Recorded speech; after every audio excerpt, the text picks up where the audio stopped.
Magandang araw po mga katakot. Si Robert po muli at may kwento na namang katatakutan na sana ay pakinggan ninyo hanggang sa huli dahil may mensaheng mapupulot tayo sa kwentong ito. Bago ko po umpisahan ng kwento ay ini-encourage ko po kayo na mag-subscribe sa aking channel, lalo na kung bago ka pa lang po napunta dito dahil libre naman po ang pagsuporta.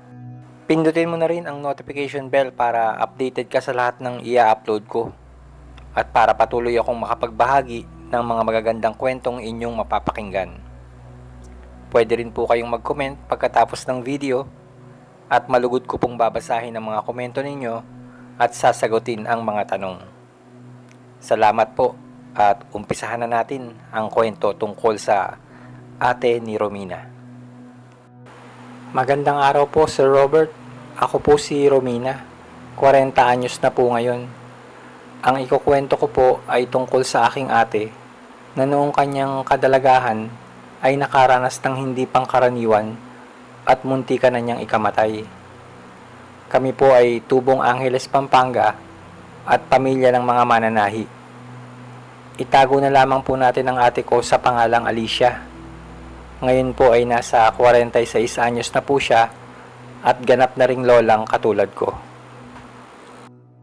Maganda po ang ate Alicia ko, lalo na noong kanyang kadalagahan. Nakapagtrabaho siya sa isang karinderya sa May Moraita, Manila, na malapit sa ilang sikat na universidad doon. Siya po ang nagpaaral sa akin ng mga panahong iyon dahil ang kinikita ng aming mga magulang sa pananahi ay sapat lang po para sa pang-araw-araw na pagkain ng aming pamilya. Sa edad na 20 ay nagkaroon na po siya ng kasintahan sa Maynila at hindi naman po ito tinutulan ng aming mga magulang dahil magalang naman po at responsable at mabait si Kuya Ronald. Taong 1995 at 2 taon pa lamang na nagtatrabaho sa Maynila si ate nang biglaang napauwi ito pabalik sa aming bahay sa Pampanga dahil sa hindi magandang pakiramdam. Ilang araw na raw siyang nahihilo at hindi makakain. Nawalan siya ng panlasa at gana sa kahit anong pagkain ang nasa mesa niya. Madalas siyang nagsusuka ng madilaw na tubig kaya't napilitan siyang magpaalam ng maaga sa trabaho para makauwi sa amin. Tandang-tanda ko pa nang makita ko ang aking ate sa kanyang kaawa-awang itsura nang umuwi siya sa amin. Nawala ang kanyang ganda at ang makinis niyang kutis ay naging magaspang at kung ano-ano ang tumutubo sa kanyang balat. Pati ang kanyang maamong mukha ay nagmistulang sa matanda dahil sa paglawlaw ng mga patong-patong at malalaking eyebags niya na umabot sa kabuuan ng kanyang mga pisngi.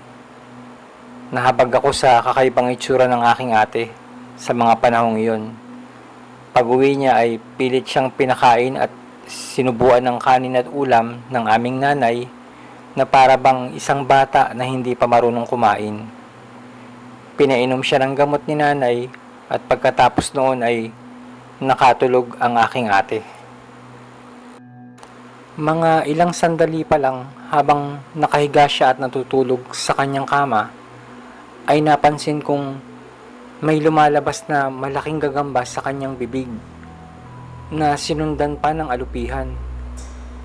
Inakala kong patay na ang aking ate, kaya tumakbo akong umiiyak papunta sa aming nanay at tatay na noon ay nasa labas lang ng bahay. Naabutan nila ang ate ko na nakaupo at ubo ng ubo habang sapo ang makirot niyang tiyan. Sa paligid niya ay ang mga patay na insekto na kanyang nailuwa. Napasigaw sa takot si nanay at inutusan agad si tatay na puntahan si Aling Adela na albularyo sa aming lugar. Hindi nag-aksaya ng panahon si tatay at dali-daling umalis agad.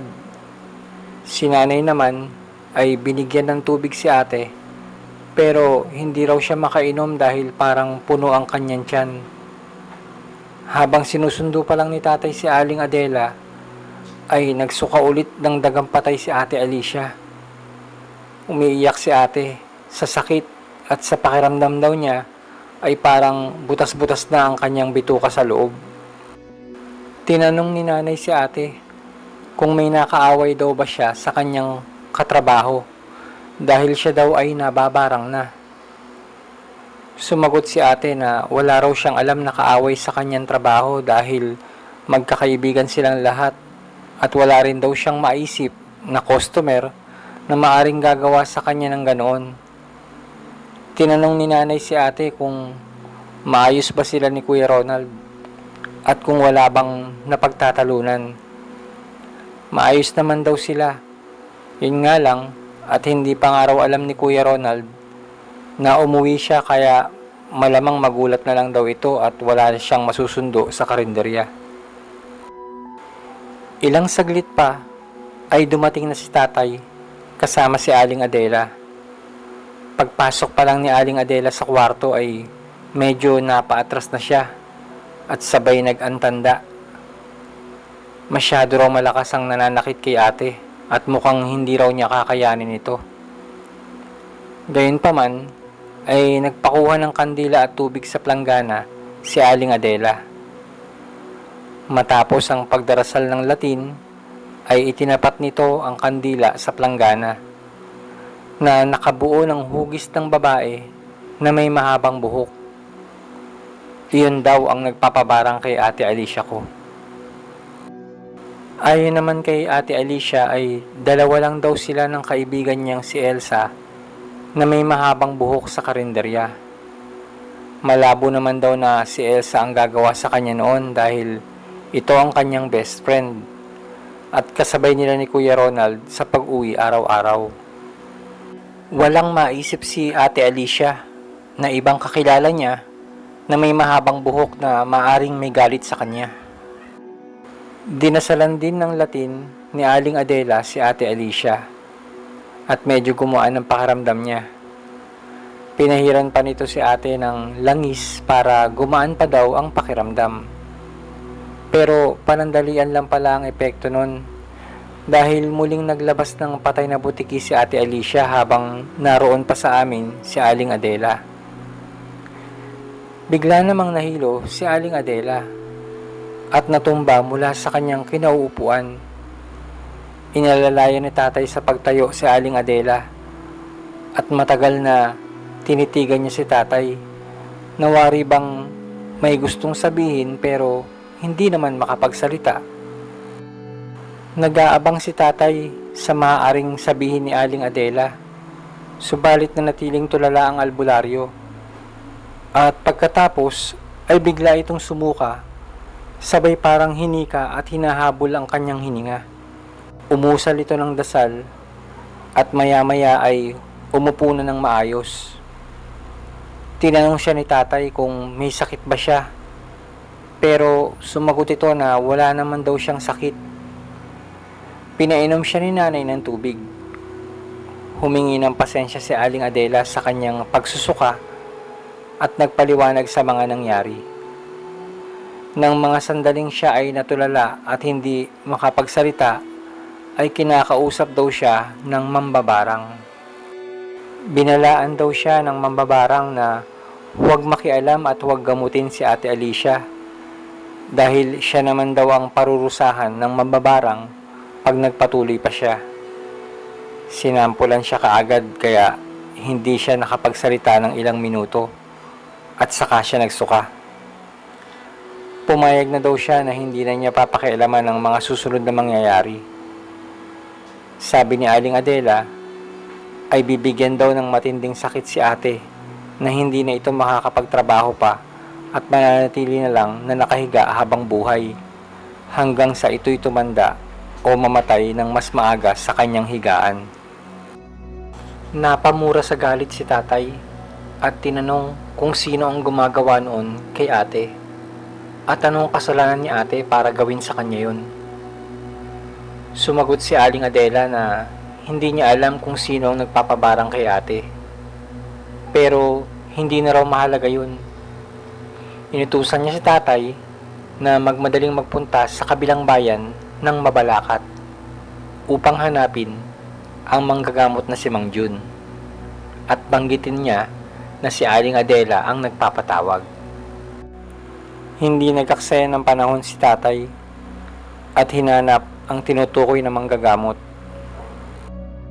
Habang wala si tatay, ay tumigil sa pagsusuka si ate. Kaya lang ay biglang tumirik ang kanyang mga mata at pagkatapos ay tinitigan kaming dalawa ni nanay. Sabay pinagmumura kaming dalawa at pilit na pinalalabas ng kwarto. Natatakot man kami kay ate, ay parehas naming ayaw iwan siya, kaya nanatili kami sa kwarto at nagdarasal na sana ay dumating na si tatay kasama ang manggagamot. May ilang kapitbahay na rin ang nakikiusyoso sa mga nagaganap at nakasilip lahat sa bintana ng aming kwarto. Gabi na nang makarating si tatay at si Mang Jun sa bahay namin. Mga alas 11 na ng gabi nang inabutan nila kami ni nanay na umiiyak dahil sa si ate Alicia ay parang wala na sa sarili. Maya-maya ay tumitirik ang mga mata at gumagapang sa sahig at kung ano-anong sinasabi. Kapag lalapitan namin ay nandudura at naghahagis ng kung anumang bagay na mahawakan. Hindi namin maintindihan ni nanay kung anong uri ng salita ang lumalabas sa bibig ni ate. Kaya panay ang dasal namin na sana ay tulungan kami ng Diyos at sana ay gumaling na si ate. Pagpasok ni Mang Jun sa kwarto ay ipinasara niya ang mga bintana at hiniling na magsiuwi muna ang mga kapitbahay na nakikiusyoso.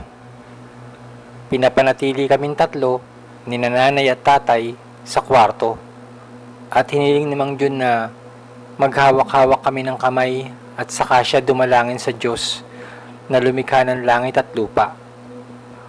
Humingi siya ng lakas at kapatawaran sa mga kasalanan o mga pagkukulang namin lahat sa Diyos. Pagkatapos ay umusal din siya ng dasal sa ibang wika. Habang nangyayari ang mga ito, ay saka naman nagsisisigaw si ate na parang nakikipagsapawan ng lakas ng pagsasalita kay Mang Jun. Natapos ang aming pagdarasal at hinarap ni Mang Jun si ate. Tinanong niya kung ano ang pangalan nito at nasaan daw ang tunay na Alicia. Sinagot siya nito at sinabing, "Ano ba ang pakialam mo?" Nagtanong ulit si Mang Jun, "Nakikilala mo ba ako?" "Hindi kita kilala at wala akong pakialam sa iyo. Ako ang makikilala mo ngayon." Sagot naman ng kausap ni Mang Jun na nasa katawan ni ate. Pagkatapos noon, ay sunod-sunod na pagmumura ang binitawan ni ate. Alam na namin kanina pa na hindi na si ate ang nasa katawan niya dahil hindi pa namin narinig na magmura si ate kahit kailan. Mabilis kumilos si Mang Jun at nahawakan niya kaagad ang mga kamay ni ate. Mabilis niya itong tinalian ng pisi at itinaas ni Mang Jun ang sariling kanang kamay na tila ba siya ay nagpupuri sa Diyos. Habang hawak naman ng kanyang kaliwang kamay ang mga nakataling kamay ni ate. Hindi nagsalita si Mang Jun at tinitigan niya ulit si ate. Unti-unting nagbabago ang ekspresyon ng mukha ni ate. Mula sa pagiging matapang kanina ay napapalitan ito ng mukhang parang naiiyak at nagmamakaawa. Tinitigan niya si Mang Jun at galit na nagtanong, "Sino ka ba? At bakit ka nakikialam?" Sumagot si Mang Jun at sinabing, "Sabi mo kanina wala kang pakialam sa akin, kaya hindi ko na kailangang magpakilala sa'yo. Pero kapag hindi mo pinagaling at ibinalik si Alicia sa pamilyang ito, ay dadalhin kita sa lugar ng mga katulad mo." Umiiyak na si Ate Alicia at parang humihingi ng tulong kay nanay. Si nanay naman ay gusto na siyang lapitan pero sinenyasan siya ni Mang Jun na huwag. Alam mo ba, yung lumubog na barko ng Hapon sa Dagat Pasipiko noong World War II? Tanong ni Mang Jun sa nakasapi sa katawan ni ate. Alam ko yan. Sumagot naman ito habang umiiyak at nasasaktan. Naroon nakatali ang dalawa mong katulad at hindi sila makakaalis doon habang panahon nilang mararanasan ang pagkalunod pero hindi makakatakas. Ako ang naglagay sa kanila doon at gusto mo bang isama kita sa kanila? Sumagot ulit ito at sinabing, Ayoko. Bitawan mo na ako. Parang awa mo na. intusan siya ni Mang Jun. Bibitawan kita pero kailangan mong ibalik si Alicia sa kanyang katawan na walang sakit at maayos. Oo na. Sige na. Bitawan mo na ako. Sagot ulit ng mambabarang na nasa katawan ni Ate Alicia. Bago kalasin ni Mang Jun, ang tali sa kamay ay idinikit niya sa palad at mga daliri ni ate ang dalawang palito ng posporo na wala namang sindi pero napapaso si ate. Aray ko. Masakit yan. Tanggalin mo sa akin yan. Sagot ng mambabarang. Wala naman na at hindi na nakadikit sa palad at daliri ni ate ang mga palito ng posporo. Pero patuloy pa ring napapaso at namimilipit si ate o ang nakasaping mambabarang sa katawan niya. Sa mga sandaling ito ay medyo naiiyak na nagtanong si nanay, sino ka ba at sino ang nag-utos sa iyo na gawin ito sa anak ko? Pinalaki ko ng maayos ang anak ko at hindi siya marunong makipag-away. Sana itigil mo na ito. Dahil sa hindi sumagot ang mambabarang, ay nagsalita si Mang Jun at sinabing, sagutin mo ang tanong ng nanay ni Alicia. Ngunit sumagot ito ng, Hindi pwede. Ayoko. Wala kayong dapat malaman. idinikit ulit ni Mang Jun ang dalawang palito ng posporo sa bandang balikat naman ni ate. Hanggang hindi ka sumasagot ng tama, ay dadagdagan ko ang paso mo. Sigaw ni Mang Jun sa kanya. Nagsisisigaw ulit si ate sa hapdi ng nararamdaman niya. Naiintindihan man namin na ang mambabarang ang nakakaranas noon, hindi pa rin namin maialis ang awa sa ate sa kanyang kalagayan. Panay ang dasal ko na sana'y matapos na ito. Umabot na rin kasi ng 2:00 ng madaling araw at ganito pa rin ang lagay ni ate. Muling tinalian ni Mang Jun ang kamay ni ate ng pisi sabay sabing, sagutin mo ang tanong, kung hindi ay dadagdagan ko ang hirap mo. Ayoko na. Ayoko na. Ayoko na. Elsa ang pangalan ng kaaway ni Alicia. Tanggalin mo na ang gapos mo sa akin. Parang awa mo na. Sagot ng mambabarang. Bahagya kaming nagulat sa sagot na yon. Pero naisip na namin na baka may lihim na galit kay ate ang kanyang itunuring na kaibigan. Pero hindi ito batid ni ate. Ipinaliwanag ni nanay kay Mang Jun kung sino si Elsa kay ate. Nagtanong si Mang Jun sa mambabarang, bakit ito kailangang gawin kay Alicia kung magkaibigan naman pala sila? Gusto ni Elsa na parusahan sila ng boyfriend niya. Para makaganti daw. Sagot ng mambabarang. Ganti saan? Ano ba ang nagawa ni Alicia sa kanya at ng kanyang boyfriend? Tanong ulit ni Mang Jun. Hindi ko alam. Tanggalin mo na ang gapos ko at ang mga paso ko. Ayoko na. Hindi ko alam ang dahilan. Pagmamakaawa ng mambabarang. Ibig mo bang sabihin ay pinaparusahan mo din ngayon ang boyfriend ni Alicia? Tanong ni Mang Jun. Oo, pero aalisin ko na pareho. Basta, wag mo lang ako dalhin sa ilalim ng dagat. At pawalan mo na ako. Sagot ng mambabarang. Siguraduhin mo lang. At kapag nabalitaan ko na may masamang mangyayari ulit kay Alicia at sa boyfriend niya, ay babalikan kita. Pagsabihan mo si Elsa na wag nang gambalain ng dalawa at wala kaming balak na gantihan siya.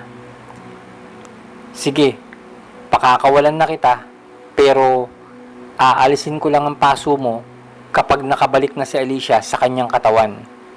At dapat, alisin mo rin ang parusa sa kanyang boyfriend. Huwag mo akong lilinlangin, hindi ka ubra sa akin. Iwan mo na ang katawan ni Alicia. Utos ni Mang Jun. Ilang saglit lang ay tumahimik si ate at hindi na ito kumikilos ng kakaiba. Baka sa kanya ang pagod at panghihina. Naupo ito ng maayos sa sulok ng kwarto at saka nagsalita. Nanay, pahingi naman po ng tubig. Nauuhaw ako. Natuwa kaming lahat dahil muli naming narinig ang magalang na pagsasalita ni ate. Kumuha ng tubig si nanay at binigyan si ate. Pagkatapos noon ay pinalayo muna ulit ni Mang Jun si nanay kay ate at tinanong niya si ate. Ikaw na ba talaga yan, Alicia? Tumayo ka nga at maglakad ng diretsyo. Utos ni Mang Jun. Tumayo naman si ate pero hindi makalakad ng diretsyo. Para siyang lasing na gumegewang-gewang ang paglalakad. Sabi ni tatay kay Mang Jun ay baka dahil kasi nanghihina pa si ate. Inutusan ulit ni Mang Jun si ate na maglakad ng matuwid palapit sa kanya.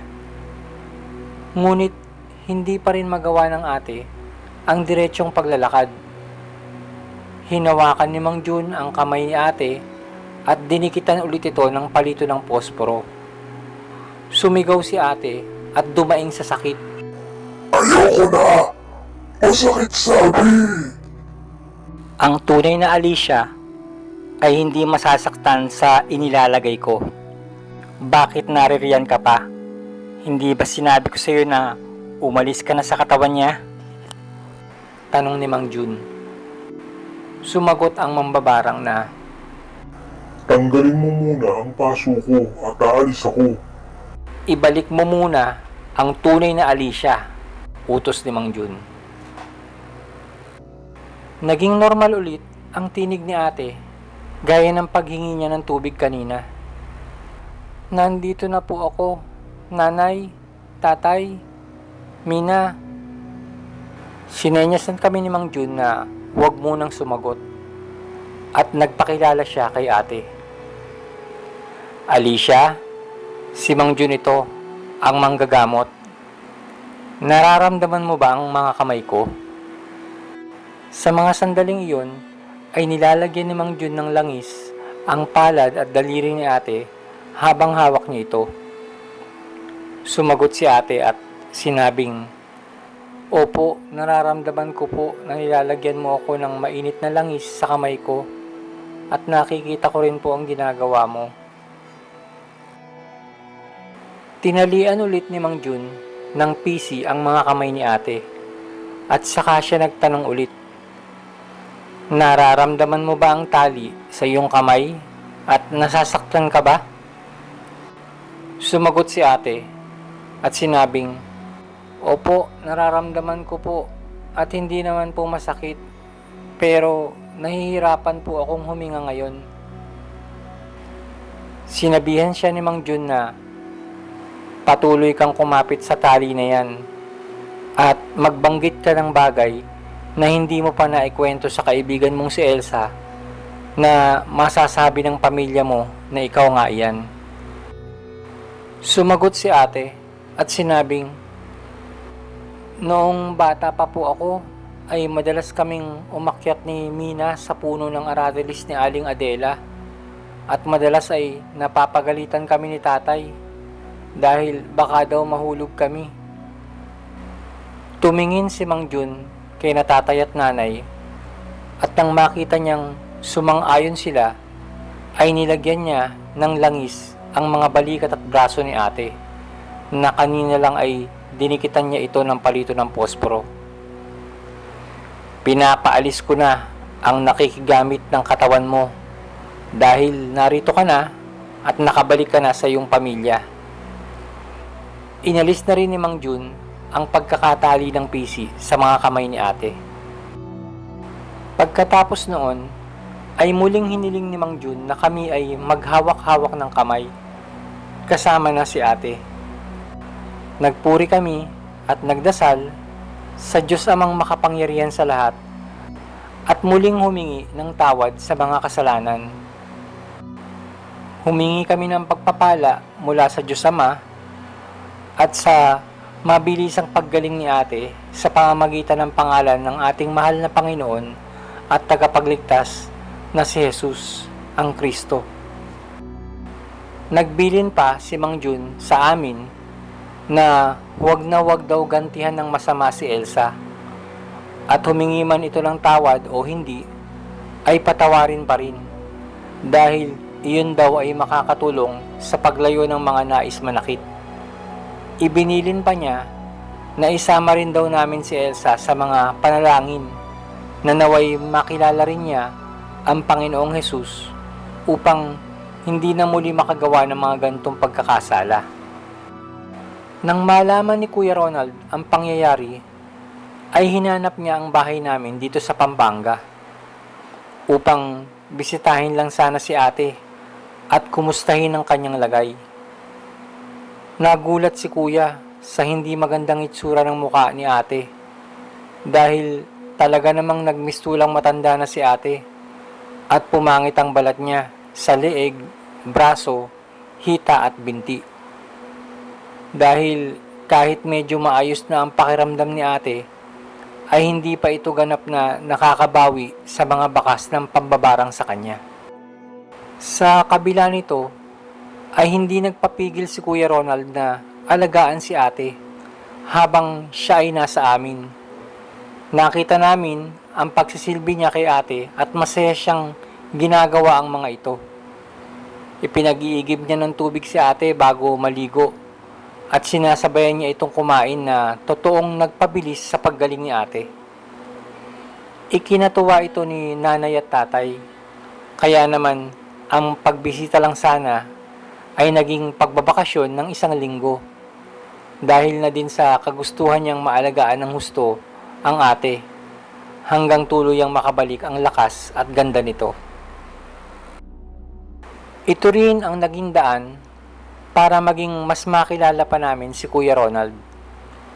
Napag-alaman din namin sa kanya na noong nababarang pala ang ate, ay maghapon namang sumasakit ang kanyang katawan at sikmura.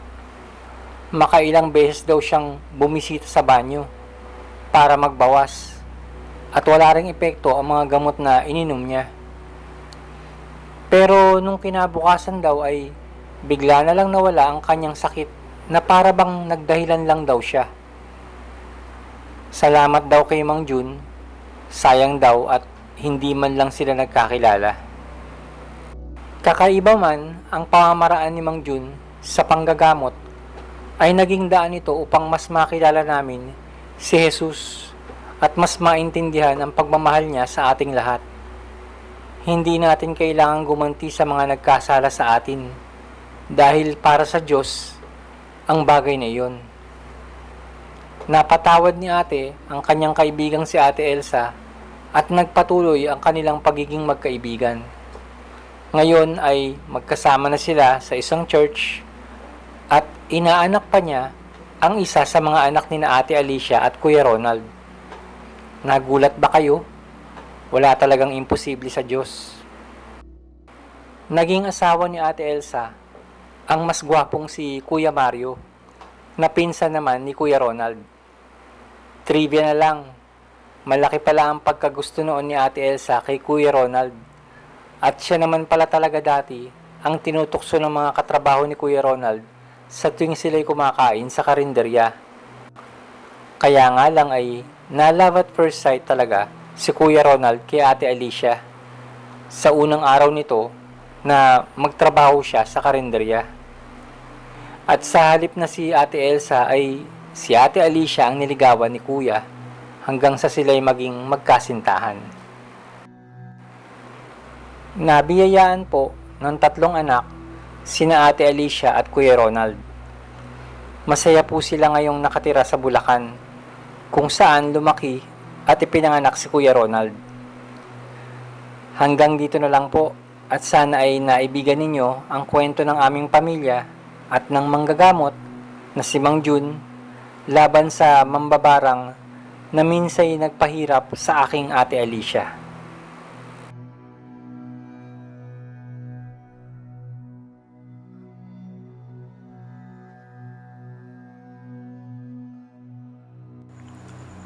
Kung nagustuhan nyo po ang ating itinampok na kwento ay maaari lang pong pakilike ang video. Mag-comment ka na rin po at tiyak na babasahin ko po yan. Kung bago ka pa lang sa aking channel ay mag-subscribe ka na rin po at pindutin ang notification bell para updated ka lagi sa mga bago ko pang ibabahaging kwento. Pwede ka rin po mag-share ng sariling karanasan para maitampok dito sa ating channel. Mag-send ka lang po ng email sa akin na matatagpuan sa description sa ibaba. Salamat po at ingat po tayong lahat.